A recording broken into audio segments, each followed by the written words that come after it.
बिस्मिल्लाहिर्रहमानिर्रहीम। अस्सलाम वालेकुम। आज हम डिस्कस करेंगे गॉसेस लॉ की फोर्थ एप्लीकेशन को, जो कि है electric field due to spherical charge shell. सबसे पहले हम फिगर से अंडरस्टैंड करने की कोशिश करते हैं। Let us consider a positively charge spherical shell having charge uniformly distributed over the surface having radius capital R from center to boundary. Remember that the one thing, this sphere is a hollow sphere like a balloon. Now take a point P outside the shell having radius small r from the center. Now consider a Gaussian surface. Imagine a Gaussian spherical shell which enclosed charged shell such that P lies on its surface.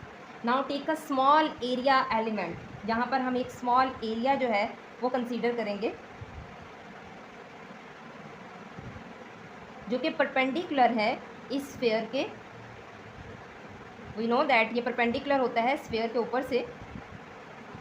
अब electric field intensity जो है वो यहाँ से outside बाहर की तरफ जा रही है इस तरह से। तो मैं यहाँ से कह सकती हूँ कि इलेक्ट्रिक फील्ड की डायरेक्शन भी इसी तरफ है, मतलब एरिया वेक्टर इलेक्ट्रिक फील्ड की डायरेक्शन पैरेलल है। तो यहाँ से मेरे पास थीटा जो है वो 0 डिग्री आ गया। यहाँ पे मैं पूरे स्फीयर के किसी भी पॉइंट पर एरिया वेक्टर कंसीडर करती हूँ तो मेरे पास इलेक्ट्रिक फील्ड और एरिया वेक्टर में जो एंगल बनेगा वो 0 डिग्री ही होगा। Now we will find the total electric flux of spherical shell. क्या करेंगे, हम यहाँ पर जो है टोटल फ्लक्स को कैलकुलेट करने के लिए इलेक्ट्रिक फ्लक्स को इंटीग्रेट करेंगे। Electric flux through area element, यानी इलेक्ट्रिक फ्लक्स बाय डेफिनेशन अगर हम देखें तो हमारे पास ये होता है। यहाँ से मैं क्या करूँगी, EDA डॉट प्रोडक्ट ख़त्म किया, कॉस थीटा, कॉस जो है हमारे पास एंगल 0 है, 0 पुट किया, कॉस 0 1 के इक्वल होता है, डी ए आ गया। स्फीयर का जो एरिया होता है होल का वो हमारे पास होता है 4 pi r square. E constant था यहाँ पर, तो मेरे पास इलेक्ट्रिक फ्लक्स की वैल्यू आ गई by definition E 4 pi r square. This one is called equation 1। अब हम इलेक्ट्रिक फ्लक्स लेंगे by Gauss's law. Electric flux by Gauss's law मेरे पास है phi E is equal to Q over epsilon naught. यहाँ से फाई ई की value अभी हमने निकाली है ई 4 पाई r स्क्वायर, मैंने यहाँ पुट कर दी is equal to Q over epsilon not. E चूँकि हमें इलेक्ट्रिक फील्ड ही बेसिकली फाइंड करनी है तो ई मैंने बाहर रख लिया, ये सारी टर्म दूसरी साइड पे जाके डिवाइड हो गई। तो ये मेरे पास आया है फाइनल रिजल्ट। यहाँ इसको मैं मजीद भी सिंप्लीफाई कर सकती हूँ। वी नो दैट मेरे पास 1 ओवर 4 पाई एप्सिलॉन नॉट जो है वो के इक्वल होता है, तो मैं यहाँ पे के Q divided by r square भी लिख सकती हूँ। ये भी रिजल्ट ठीक है। Conclude this equation, the electric field at point P due to point charge Q, it means that all the charges on the surface of hollow spherical shell is concentrated at the center.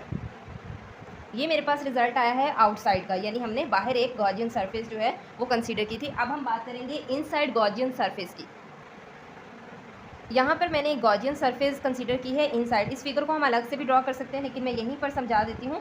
फ़र्क सिर्फ इतना है कि ये जो inside Gaussian surface हमने consider की है इस पर चार्ज नहीं है। यहाँ पर जो है Q charge positively Q charge जो था वो डिस्ट्रीब्यूटेड था यूनिफॉर्मली, यहाँ पर नहीं है। तो means inside the Gaussian surface Q is equal to 0 मैं कह सकती हूँ। अब जो अभी हमने आउटसाइड का रिजल्ट निकाला है वहाँ पर अगर क्यू की प्लेस पे मैं 0 पुट कर देती हूँ तो क्या रिजल्ट आता है।